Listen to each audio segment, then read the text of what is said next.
यस्य द्विरदवक्त्राद्या पारिषद्या परशतम्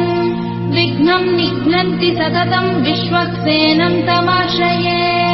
व्यासम् वसिष्ठनप्तारम् शक्ते पौत्रमकल्मषम्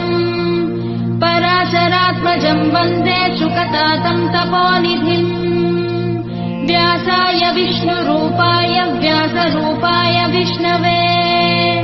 नमो वै ब्रह्मनिधये वासिष्ठाय नमो नमः अविकाराय शुद्धाय नित्याय परमात्मने सदैकरूपरूपाय विष्णवे सर्वजिष्णवे यस्य स्मरणमात्रेण जन्म संसारबन्धनात् विमुच्यते नमस्तस्मै विष्णवे प्रभविष्णवे